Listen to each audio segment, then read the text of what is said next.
శరవేగంగా అభివృద్ధి చెందుతున్న షాద్ నగర్ టౌన్ మున్సిపాలిటీలో తక్షణమే విల్లా నిర్మించుకోవడానికి అనువుగా రూపుదిద్దుకున్న వెంచర్ మన స్టార్ సిటీ.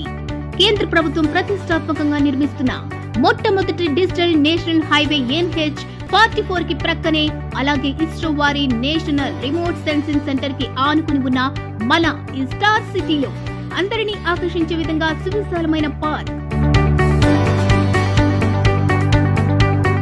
శాంతికి చిహ్నమైన 21 అడుగుల బుద్ధుని విగ్రహంతో పాటు 40-33 ఫీట్ సిటీ రోడ్ తో చక్కనైన డెవలప్మెంట్లతో రూపుదిద్దుకున్న ఆకర్షణీయమైన వెంచర్ మన స్టార్ సిటీ. రీజనబుల్ ప్రైస్ తో చక్కనైన డెవలప్మెంట్ తో పాటు మన స్టార్ సిటీ ప్రాజెక్టుకు బ్యాంక్ లోన్ సదుపాయం కూడా కలదు.